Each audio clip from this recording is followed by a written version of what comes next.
रामचरितमानस के 44वीं कड़ी में आप सभी सुधीजनों का हार्दिक अभिनंदन है। अभी तक हम लोगों ने भगवान राम के बाल रूप का वर्णन सुना और कैसे अयोध्यावासी पूरे परिवार आनंद मग्न हो जाते हैं। सभी लोगों के लिए चारों भाई का दर्शन आत्मा से भी बढ़ कर के है, बहुत सुकून मिलता है। चारों भाइयों का मुंडन संस्कार भी हो गया है। एक कौतूहल भी वर्णन हम लोग सुने कि किस प्रकार से माता कौशल्या नैवेद्य चढ़ाई, पूजा की और इधर भगवान राम पालने में सोए हुए थे। जब देखी पूजा रूम में तो भगवान नैवेद्य को हाथ से उठा करके ग्रहण कर रहे थे, भोजन कर रहे थे। उन्हें आश्चर्य हुआ कि अभी अभी तो इन्हें पालने में सुला करके आई हूँ, यहाँ कैसे, ये कैसे संभव है। दौड़ के गई पालने में देखने के लिए, तो वहाँ बालक को सोए हुए पाई। इस प्रकार से बराबर अक्सर कुछ न कुछ चमत्कारिक घटना हो जाया करती थी और माता विचलित हो जाती थी। उन दृश्यों को देख करके मंत्रमुग्ध भी हो जाती थी। आइए अब आगे देखें जो क्या सब होता है। बंधु सखा संग लेहि बोलाई, वन मृगया नित खेलहि जाई। पावन मृग मारहि जिया जानी, दिन प्रति निरपहि देखावहि आनी। श्री रामचंद्र जी भाइयों और इष्ट मित्रों को बुलाकर साथ ले लेते हैं और नित्य रोज वन में जाकर शिकार खेलते हैं। मन में पवित्र समझकर मृगों को मारते हैं और प्रतिदिन लाकर राजा दशरथ जी को दिखलाते हैं। जे मृग राम बाण के मारे, ते तनु तजि सुरलोक पासीधारे। अनुज सखा संग भोजन करहि, मातु पिता आज्ञा अनुसरहि। जो हिरण श्री रामचंद्र जी के हाथों बाण से मारे जाते थे, वो सीधे अपने शरीर को त्याग कर सुरलोक पधारते थे। श्री रामचंद्र जी अपने छोटे भाइयों और अपने इष्ट मित्र सखा संबंधियों जिनके साथ खेलते थे, उनको साथ में बिठाकर भोजन करते हैं और माता पिता की आज्ञा का पालन करते हैं। जेहि विधि सुखी होहि पुर लोगा, करहि कृपा निधि सोई संजोगा। वेद पुराण सुनहि मन लाई, आप कहहि अनुजन समुझाई। जिस प्रकार नगर के लोग सुखी हों, कृपा निधान श्री रामचंद्र जी वही संजोग, वही लीला करते हैं। वे मन लगाकर वेद पुराण को सुनते हैं और फिर छोटे भाइयों को समझाकर इसकी व्याख्या करते हैं।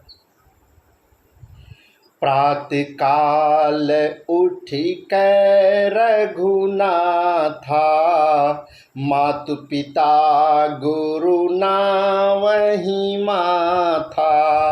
आयसु मांगे करही पूरे काजा, देखि चरित हर संगी मन राजा।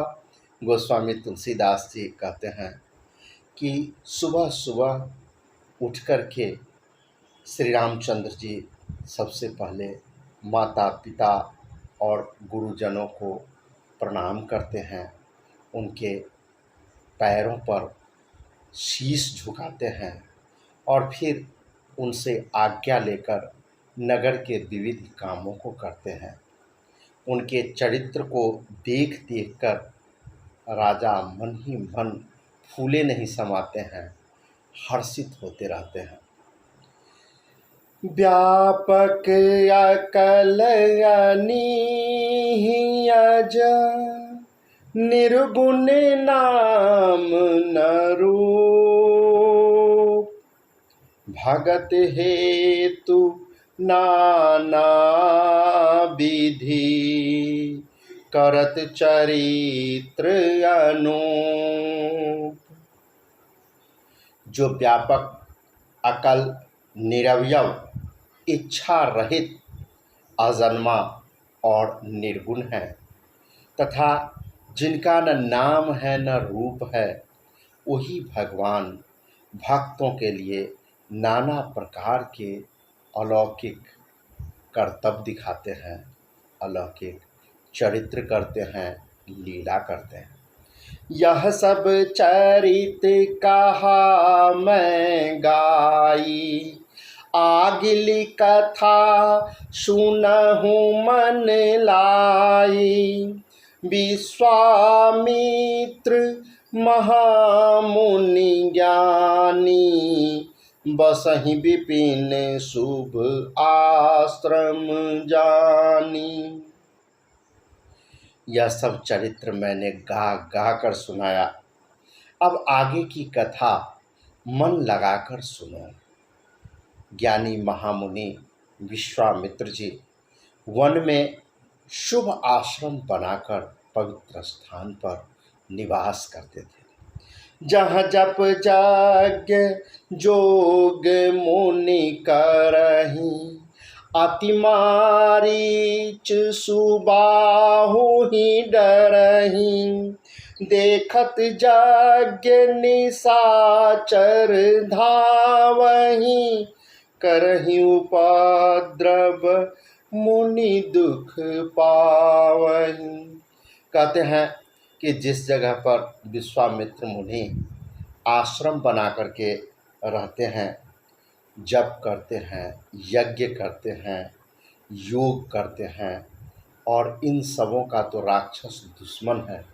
रावण ने आदेश ही दे करके रखा था कि देवताओं का और देवताओं के जो भक्त हैं उनका जो ये प्रिय कर्म है, इसी में बाधा डालो, जिससे उनका मनोबल कमज़ोर हो और वो अपने इष्ट की आराधना को छोड़कर मेरी ही आराधना करे, मेरी भक्ति को कबूल करे। ये रावण का आदेश ही था, और इसी आदेश के कारण उनके जितने भी सैनिक थे, जितने भी दूत थे, सभी जहाँ कहीं भी भनक लगे कि कहीं यज्ञ हो रहा है, कहीं कोई मुनि तपस्या में लीन है, कहीं कोई योग कर रहे हैं, कहीं कोई मंत्रोच्चारण कर रहे हैं, कहीं कोई हवन कर रहे हैं, तो ये सब दौड़ पड़ते थे उसमें विघ्न डालने के लिए, उसको विध्वंस करने के लिए।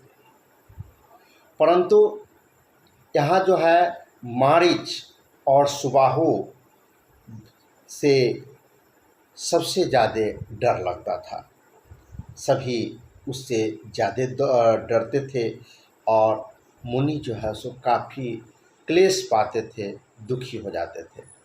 गाधि तनय मन चिंता व्यापी, हरि बिनु मरहि न निशिचर पापी। तब मुनि बरे मन किन्ह विचारा, प्रभु अवतरऊँ हरन मही भारा। गाधी पुत्र विश्वामित्र। तनय माने पुत्र होता है, तनया मतलब पुत्री। गाधी पुत्र विश्वामित्र मुनि जब बहुत चिंतित हो गए तो सोचने लगे कि ये जो पापी राक्षस है ये तो बिना भगवान के मारे मरेंगे ही नहीं। और तब श्रेष्ठ मुनि ने इस बात का ध्यान किया, मन में विचार किया कि प्रभु तो अवतार ले चुके हैं, इस पृथ्वी के जो भार हैं, जो राक्षसों के मानव विरुद्ध कार्यों के कारण जो धरती पर उपद्रव मचा हुआ है, ये भार है जिससे माता पृथ्वी भी व्यथित हैं। उनका तो जन्म हो चुका है, अवतार ले चुके हैं। जैसे ही ये बात मन में आई, उनके मन में खुशी का ठिकाना न रहा।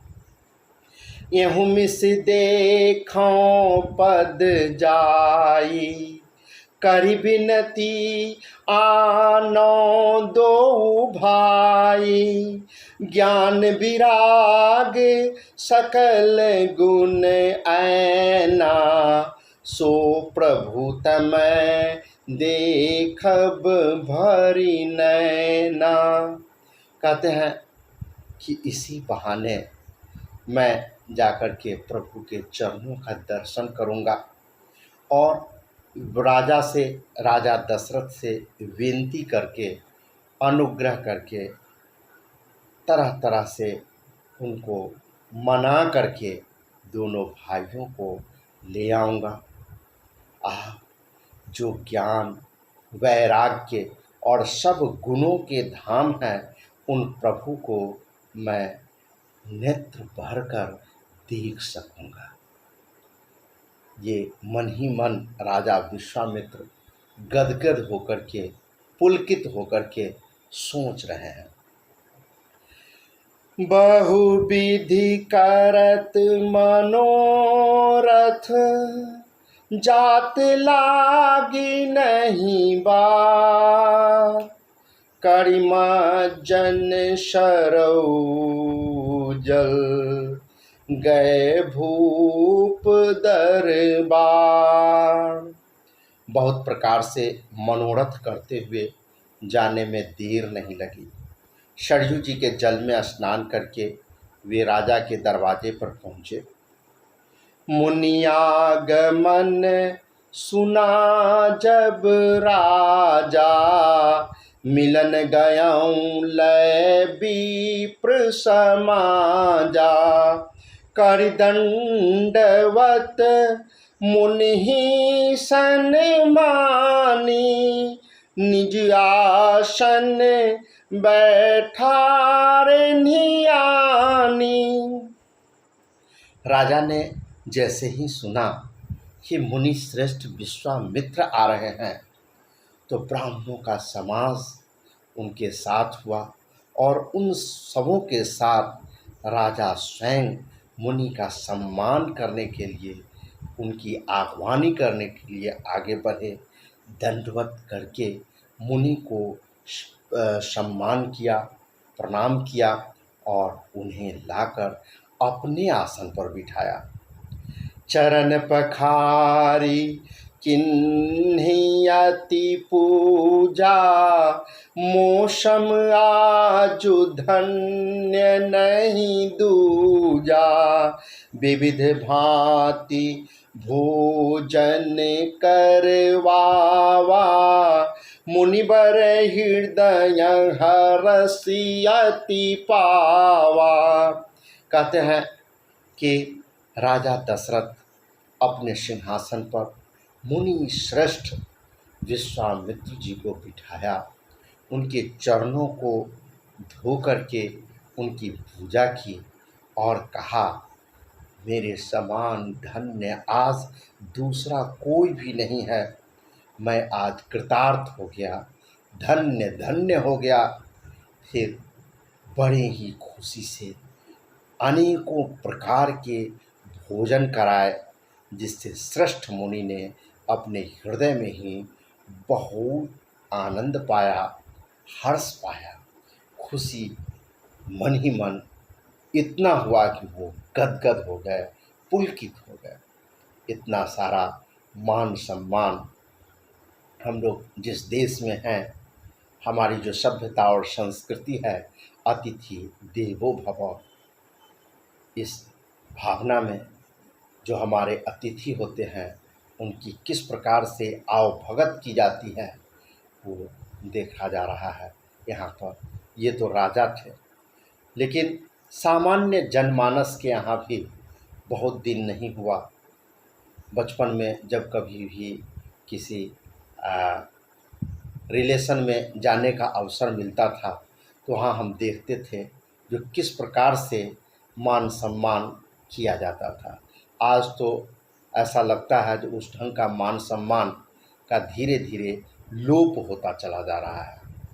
देखते थे कि दरवाजे पर जैसे ही कोई अतिथि आते थे, कोई सगे संबंधी आते थे, पहले तो मोबाइल भी नहीं था, फ़ोन भी नहीं था, किसी प्रकार की सूचना करके लोग नहीं जाते थे, अचानक आते थे तो देखते थे उनके स्वागत के लिए कैसे घर में से बक्सा खोल करके नया जाजिम, नया बेल बूटेदार तकिया, ये सब जो है सो बिछाया जाता था उनके लिए, और फिर खूब अच्छा से धो माँज करके फूल के लोटा में एक लोटा पानी ला कर के रखा जाता था।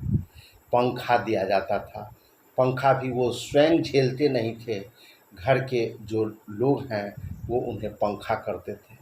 फिर जब वो रिलैक्स होते थे तब कुल्ला करते थे, पानी पीते थे, और इसके बाद घर के जो लोग हैं, मुख्य अभिभावक हैं, वो हाल चाल पूछते थे, कैसे आना हुआ। फिर मान सम्मान के साथ जब भोजन की बारी आती थी तो फिर पलथी लगा कर के आंगन में देहरी पर बैठाया जाता था, पीढ़िया पर। फिर सामने ज़मीन को अच्छा से नीप दिया जाता था।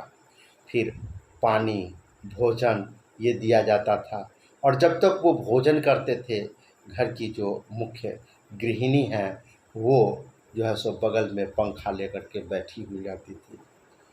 खाना जो है एक एक करके, एक रोटी दो रोटी करके पर्शन दे दे करके खूब खुशी के साथ परोस परोस करके खिलाया जाता था।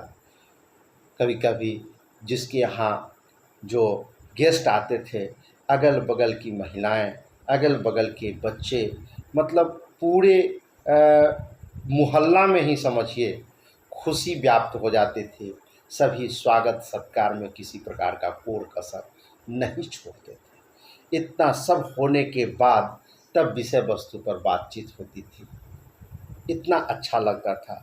आज तो समय काफ़ी विपरीत हो गया, और यहाँ जिस प्रसंग पर ये बात याद आ रही है, जिसकी चर्चा हम लोग कर रहे हैं, यहाँ पर भगवान की तरह विश्वामित्र जी को राजा दशरथ जी आदर दे रहे हैं, अपने सिंहासन पर बैठा करके इतना सम्मान दिया जा रहा है। तो इसमें कोई अतिरेक की बात नहीं है, ये सहज स्वाभाविक है। हमारी जो सभ्यता और संस्कृति है, इस संस्कृति की एक झलक है। पुनि चरणनि मेले सुत चारी, राम देखी मुनि देह बिसारी, भय मगन देखत मुख शोभा, जनु चकोर पूरन ससि लोभा। गोस्वामी तुलसीदास जी इस दृश्य का जो वर्णन कर रहे हैं, इसका वर्णन करने में रोम रोम पुलकित हो रहा है।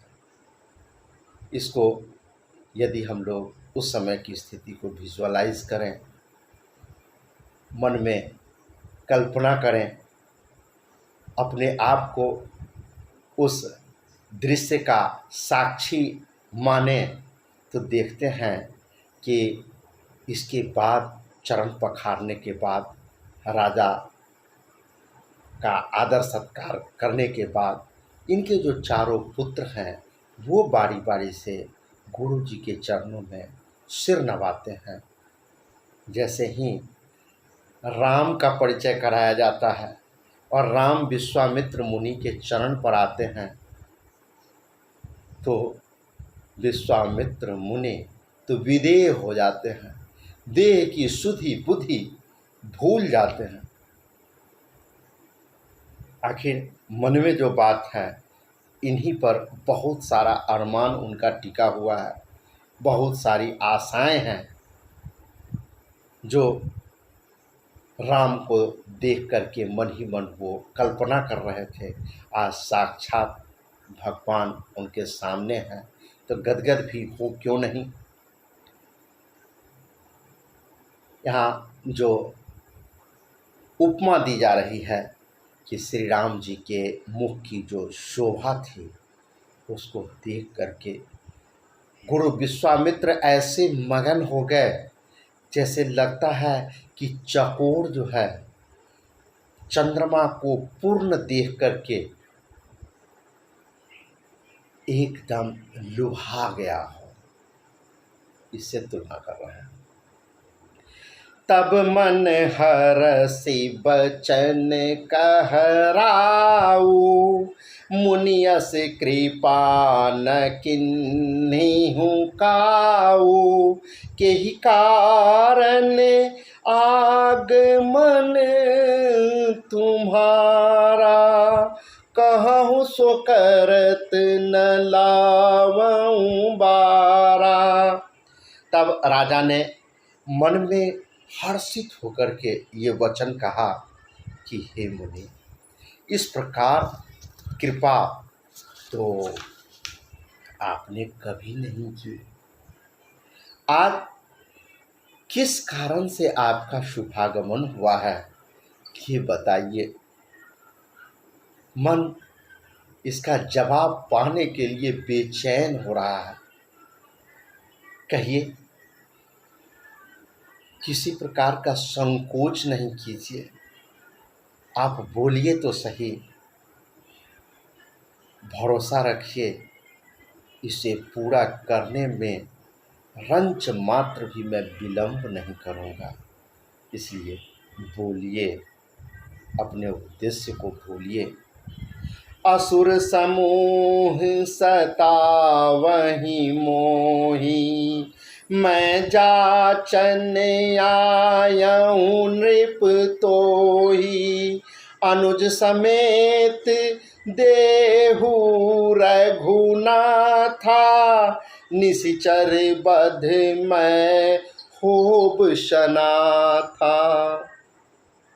अब गुरु विश्वामित्र जी बोले कि हे राजन, राक्षसों का जो समूह है ना वो मुझे बुरी तरह से प्रताड़ित करता है, सताता है, न यज्ञ होने देता है, न हवन करने देता है। हम लोग काफ़ी व्यथित हैं, इसलिए मैं तुमसे कुछ मांगने आया हूँ। मैं जाचन आयऊँ नृप तोहि, जाचन का मतलब जांचना नहीं, याचन का अपभ्रंश है। याचना, याचना माने मांगना, उसी का अपभ्रंश जाचन है। मैं जाचन आयऊँ नृप तोहि, अनुज समेत देहु रघुनाथा। आप जो हैं रघुनाथ को ही नहीं, राम को ही नहीं, उनके जो अनुज हैं, उनके जो छोटे भाई हैं, उनके समेत हमें देने की कृपा कीजिए। मैं जल्द ही ये निशाचर सब जो है, राक्षस सब जो है, उसका वध करवाकर और हम लोग पूरी तरह से शनात मतलब सुरक्षित हो जाएंगे। इसलिए इसमें आप मदद करें, न नहीं कहें। देहु भूप मन हर्षित, तजहु मोह अज्ञान, धर्म सुजस प्रभु तुम कौन, इन कहूँ अति कल्याण। हे राजन, प्रसन्न मन से, मन में कोई तकलीफ मत मानिए। आप ही के दोनों लाडलों पर हमारा भरोसा है और इस पुनित कार्य में आप सहर्ष स्वीकृति दें। प्रसन्न मन से खुशी खुशी इनको दे दो। मोह और अज्ञानता को छोड़ दो। हे स्वामी, इससे तुमको धर्म और सुयश दोनों प्राप्त होगा और इनका परम कल्याण होगा। सुनि राजा अति अप्रिय वाणी, हृदय कंप मुख दूती कुमलानी। चौथे पन पायऊ सुत चारी, विप्र बचन नहीं कहे हूँ बिचारी। सुनी राजा अति अप्रिय वाणी। अप्रिय मतलब एकदम से ये वाणी अच्छा नहीं लगा।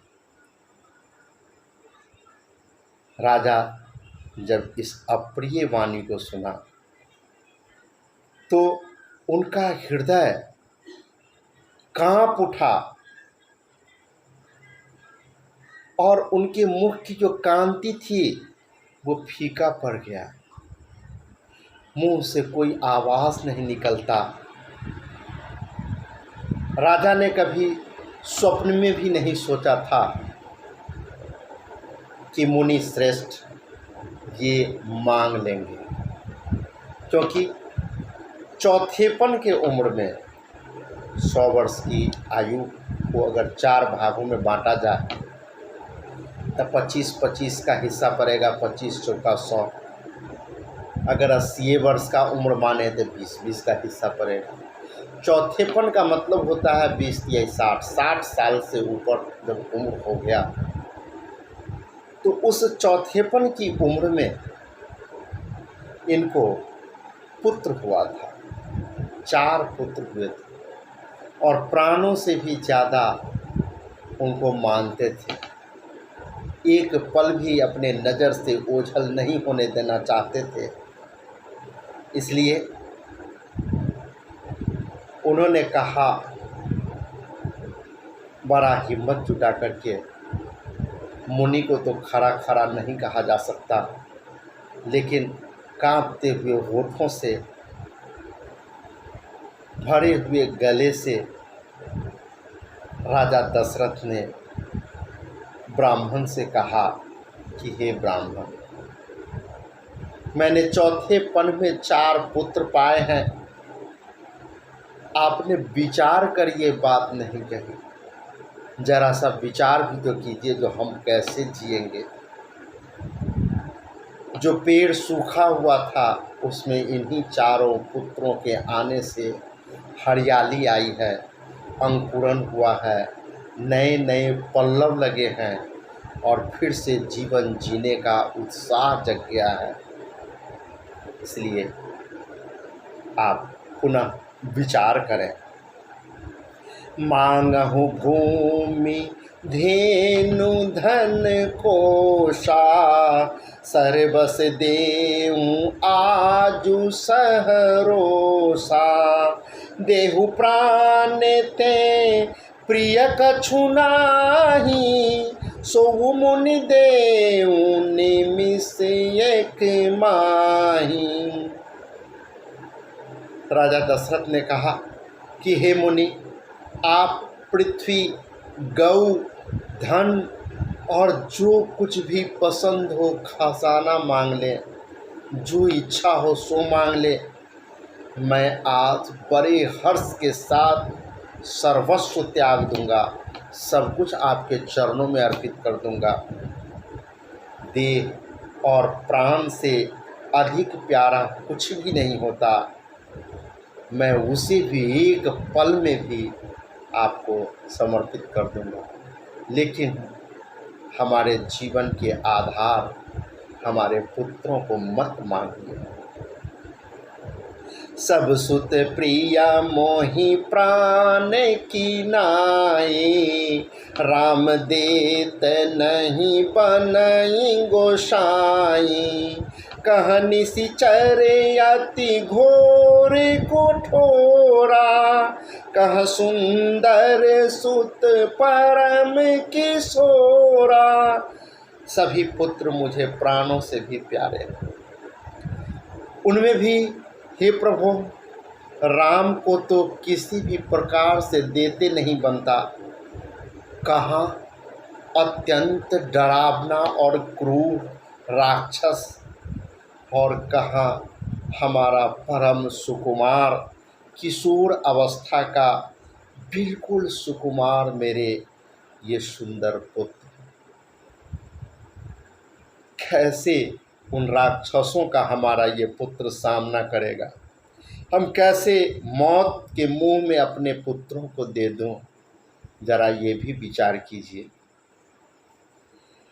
सुनि नृप गिरा प्रेम रस सानी, सुनि नृप गिरा प्रेम रस सानी। हृदय हरस माना मुनि ज्ञानी, तब वशिष्ठ बहुविधि समझावा। नृप संदेह नाश कह पावा। प्रेम रस से सनी हुई राजा की वाणी सुनकर ज्ञानी मुनि विश्वामित्र जी ने हृदय में बहुत ही खुशी माना,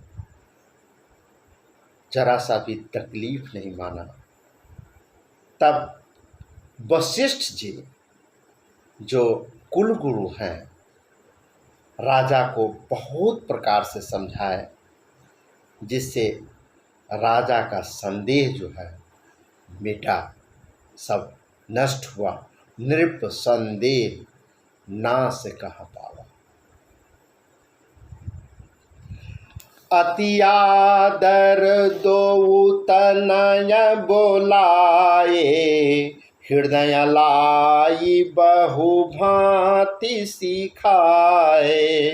मेरे प्राण नाथ सुत दो, तुम मुनि पिता आन नहीं को। राजा ने बड़े आदर के साथ दोनों पुत्रों को बुलाया और हृदय से लगाकर बहुत प्रकार से उन्हें सीख दी, शिक्षा दी। फिर कहा, हे नाथ, ये दोनों पुत्र मेरे प्राण हैं। हे मुनि, अब आप ही इनके पिता हैं, दूसरा कोई नहीं। सौंपे भूप ऋषि सुता, बहुविधि देई आशीष। जननी भवन गए प्रभु, चले नाई पद शीस। हरसि चले मुनि भय हरन, पुरुष सिंह दो वीर। अखिल विश्व कारण करन, कृपा सिंधु मति धीर। राजा ने बहुत प्रकार से आशीर्वाद देकर पुत्रों को ऋषि के हवाले कर दिया। फिर प्रभु माता के महल में गए और उनके चरणों में सिर नवाकर चले। पुरुषों में सिंह रूप दोनों भाई राम लक्ष्मण मुनि का भय हारने के लिए प्रसन्न होकर चले। वे कृपा के समुद्र, धीर बुद्धि और संपूर्ण विश्व के कारण के भी कारण। अरुण नयन और बाहु विशाला, नील जलज तनु श्याम तमाला। कटिपट पीत कसे बर भाथा, रुचिर चाप सायक दुहा था। भगवान के लाल नेत्र हैं, चौड़ी छाती और विशाल भुजाएं हैं, नील कमल और तमाल के वृक्ष की तरह श्याम शरीर है। कमर में पीतांबर पहने और सुंदर तरकस कसे हुए हैं। दोनों हाथों में क्रमशः सुंदर धनुष और बाण है। श्याम गौर सुंदर दो भाई, विश्वामित्र महानिधि पाई। प्रभु ब्रह्मण्य देव मैं जाना, मोहिनित पिता तजेऊ भगवाना। श्याम और गौर वर्ण के दोनों भाई परम सुंदर हैं। विश्वामित्र जी को महान निधि प्राप्त हो गई। वे सोचने लगे, मैं जान गया कि प्रभु ब्रह्मण्य देव ब्राह्मणों के भक्त हैं। मेरे लिए भगवान ने अपने पिता को भी छोड़ दिया। ये विश्वामित्र मुनि कह रहे हैं, ब्रह्मण्य देव ब्राह्मणों के भक्त। आज भगवान, क्योंकि विश्वामित्र मुनि तो सब कुछ जानते हैं, वो कह रहे हैं कि आज भगवान ने अपने पिता तक को भी छोड़ दिया। किसके लिए? तो मुनि के लिए, विश्वामित्र के लिए। पूरे धरा को राक्षसों से विहीन करने के लिए, सभी मनुष्यों को चिंता मुक्त और हर्ष प्रदान करने के लिए उन्होंने ये कार्य किया। चले जात मुनि दिन ही देखाई, सुनितारे का क्रोध करी धाई। एक ही बाण प्राण हरि लिन्हा, दीन जानिते ही निज पद दिन्हा। मार्ग में जब चले जा रहे थे विश्वामित्र मुनि इन दो कुमारों के साथ, भगवान राम और उनके प्रिय अनुज लक्ष्मण जी के साथ, जो धनुष धारण किए हुए हैं, पीत वस्त्र धारण किए हुए हैं, श्याम शरीर है, लाल आँखें हैं, इनको देख करके जैसे ही तारका की नज़र पड़ी, तारका उन दोनों भाइयों को मारने के लिए दौड़ी। एक ही बाण में भगवान राम ने उनके प्राण हर लिए। फिर उनकी स्थिति पर दया करके अपना धाम, अपना दिव्य पद भी उन्हें प्रदान किया। तब ऋषि निज नाथ ही जिया चिन्हि, विद्या निधि कहूँ विद्या दिन्हि। जाते लाग न क्षुधा पिपासा, अतुलित बल तनु तेज प्रकाशा। तब ऋषि विश्वामित्र ने प्रभु को मन में विद्या का भंडार समझते हुए भी लीला को पूर्ण करने के लिए ऐसी विद्या दी जिससे भूख प्यास न लगे और शरीर में अतुलित बल और तेज का प्रकाश हो। विश्वामित्र जी अंतर्यामी हैं, वो जानते हैं कि ये दोनों अंशावतार में हैं, भगवान हैं, इन्हें मैं क्या शिक्षा दे सकता हूँ। फिर भी जो लीला है उसको पूर्णता प्रदान करने के लिए उन्होंने सीख दी, विद्या दी। इस प्रकार से उन्हें तेज, प्रकाश और अतुलित बल प्रदान किया। आयुध सर्व समर्पिक प्रभु निज आश्रम आनी, कंद मूल फल भोजन दिन भगति हित जान। सब अस्त्र शस्त्र समर्पण करके मुनि प्रभु श्री राम जी को अपने आश्रम में ले गए और उन्हें परम हित जानकर भक्ति पूर्वक कंद मूल और फल का भोजन कराया। प्रातः कहा मुनि सन रघुराई, निर्भय यज्ञ करहूँ तुम जाई। होम करन लागे मुनि झाड़ी, आप रहे मख की रखवारी। सवेरे श्री रघुनाथ जी ने मुनि से कहा, आप जाकर निडर होकर यज्ञ कीजिए। यह सुनकर सब मुनि हवन करने लगे और खुद श्री राम जी यज्ञ की रखवाली करने लगे। सुनि मारीच निशाचर क्रोही, लय सहाय धावा मुनि द्रोही। बिनु फर बाण राम तेहि मारा, शत जोजन गा सागर पारा। यह समाचार सुनकर मुनियों का शत्रु क्रोधी राक्षस मारीच अपने सहायकों को लेकर दौड़ा।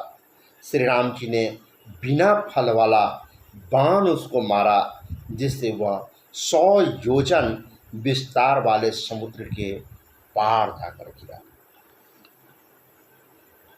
पावक सर सुबाहु पुनि मारा, अनुज निशाचर कटकु संघारा। मारी असुर द्विज निर्भयकारी, आस्तुति करहि देव मुनि झाड़ी। फिर सुबाहु को अग्निबाण से मारा।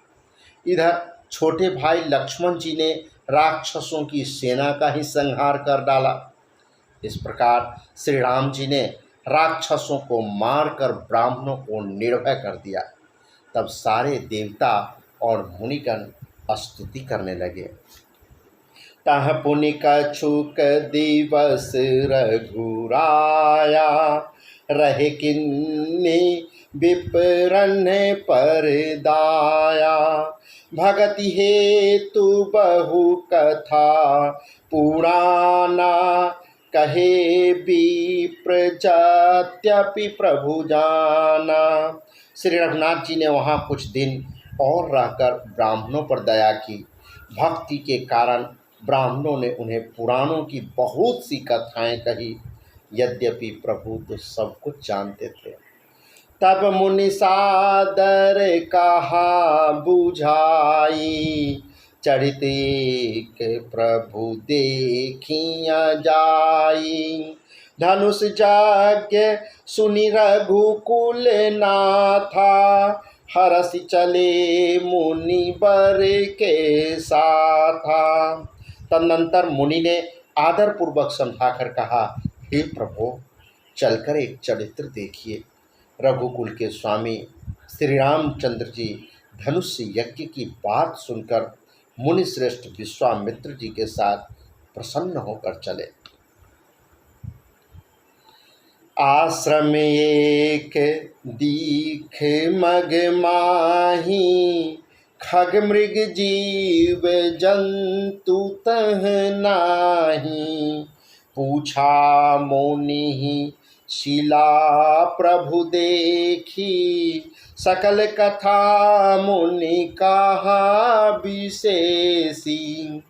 मार्ग में एक आश्रम दिखाई पड़ा। वहाँ पशु पक्षी कोई भी जीव जंतु नहीं था। पत्थर की एक शिला को देखकर प्रभु ने पूछा। तब मुनि ने विस्तार पूर्वक कथा सुनाई। गौतम नाड़ी श्राप बसा, उपल देह धरि धीर। चरण कमल रज चाहती, कृपा करहूँ रघुबीर। गौतम मुनि की स्त्री अहल्या शापवश पत्थर की देह धारण किए बड़े धीरज से आपके चरण कमलों की धूलि चाहती है। हे रघुवीर, इस पर कृपा कीजिए। अब छंद है। पर सत पद पावन शोक न सावन, प्रगट भई तप पुंज सही। देखत रघुनायक जन सुखदायक, सन्मुख होई कर जोड़ी रही। अति प्रेम अधीरा, पुलक शरीरा। मुख नहीं आवई बचन कही, अतिशय बर भागी। चरणनि लागी, जुगल नयन जलधार बही। धीरज मन किन्हा, प्रभु कहीं चिन्हा। रघुपति कृपा भगति पाई, अति निर्मल बानी। स्तुति ठानी, ज्ञान गम्य जय रघुराई। मैं नारी अपावन, प्रभु जग पावन। रावण रिपुजन सुखदाई, राजीव बिलोचन भव भय मोचन। पाहि पाहि शरणहि आई, मुनि श्राप जो दिन्हा। अति भल किन्हा, परम अनुग्रह मैं माना। देखे हूँ भरी लोचन, हरि भव मोचन। यहाँ लाभ शंकर जाना, बिनती प्रभु मोड़ी। मैं मति भोड़ी, नाथ न मांगूं बर आना। पद कमल परागा, रस अनुरागा। मम मन मधुप करे पाना। जेहि पद सूर सरिता, परम पुनीता। प्रगट भई शिव शीस धरी, सोई पद पंकज जेहि पूजत। अज मम सिर धरेऊ कृपाल हरि। यही भांति सिधारी, गौतम नारी। बारे बारे हरि चरण परी, जो अति मन भावा सो बरु पावा। गए पति लोक आनंद भरी। आस प्रभु दीन बंधु हरि, कारण रहित दयाल। तुलसीदास सठ तेहि भजू, छारि कपट जंजाल। श्री राम जी के पवित्र और शोक को नाश करने वाले चरणों का स्पर्श पाते ही सचमुच वह तपोमूर्ति अहल्या प्रकट हो गई। भक्तों को सुख देने वाले श्री रघुनाथ जी को देखकर वह हाथ जोड़कर सामने खड़ी हो रह गई। अत्यंत प्रेम के कारण वह अधीर हो गई। उसका शरीर पुलकित हो उठा। मुख से वचन कहने में नहीं आते थे। वह अत्यंत बरभागिनी अहल्या प्रभु के चरणों से लिपट गई और उसके दोनों नेत्रों से जल, प्रेम और आनंद के आंसुओं की धार बहने लगी। फिर उसने मन में धीरज धरकर प्रभु को पहचाना और श्री रघुनाथ जी की कृपा से भक्ति प्राप्त की। तब अत्यंत निर्मल वाणी से उसने स्तुति प्रारंभ की। हे ज्ञान से जानने योग्य श्री रघुनाथ जी, आपकी जय हो। मैं सहज ही और पवित्र स्त्री हूँ, और हे प्रभु, आप जगत को पवित्र करने वाले, भक्तों को सुख देने वाले और रावण के शत्रु हैं। हे कमल नयन, हे संसार के भय से छुड़ाने वाले, मैं आपकी शरण आई हूँ। मेरी रक्षा कीजिए, रक्षा कीजिए। मुनि ने जो मुझे शाप दिया सो बहुत ही अच्छा किया। मैं उसे अत्यंत अनुग्रह करके मानती हूँ कि जिसके कारण मैंने संसार से छुड़ाने वाले श्री हरि आपको नेत्र भर कर देखा। इसी को शंकर जी सबसे बड़ा लाभ समझते हैं। हे प्रभु, मैं बुद्धि की बड़ी भोली हूँ। मेरी एक विनती है, हे नाथ, मैं और कोई वर नहीं मांगती, केवल यही चाहती हूँ कि मेरा मन रूपी भौरा आपके चरण कमल की रज के प्रेम रूपी रस का सदा पान करती रहे। जिन चरणों से परम पवित्र देव नदी गंगा प्रकट हुई, जिन्हें शिवजी ने सिर पर धारण किया और जिन चरण कमलों को ब्रह्मा जी पूजते हैं, कृपालु हरि आपने उन्हीं को मेरे सिर पर रखा। इस प्रकार स्तुति करती हुई बार बार भगवान के चरणों में गिरकर जो मन को बहुत ही अच्छा लगा, उस वर को पाकर गौतम की स्त्री अहल्या आनंद में भरी हुई पति लोक को चली गई। प्रभु श्री रामचंद्र जी ऐसे दीन बंधु और बिना ही कारण दया करने वाले हैं। तुलसीदास जी कहते हैं कि हे शठ मन, तू कपट जंजाल छोड़कर उन्हीं को भजन कर। मास पारायण, 7वां विश्राम। इसी के साथ दोहा संख्या 211 संपन्न होता है। यहीं हम लोग विराम देते हैं। अब आगे की कथा फिर अगली कड़ी में हम लोग सुनेंगे, विचार करेंगे। मुझे उम्मीद है कि आप सबों को मेरा ये तुच्छ प्रयास, छोटा सा प्रयास ज़रूर अच्छा लगेगा। हम लोग अपने धर्म, अपने सभ्यता और अपने संस्कृति को बड़ी ही गहराई से समझ सकेंगे, इस पर गर्व कर सकेंगे। इसी के साथ आज का ये कड़ी यहीं संपन्न होता है। जय हिंद, जय भारत।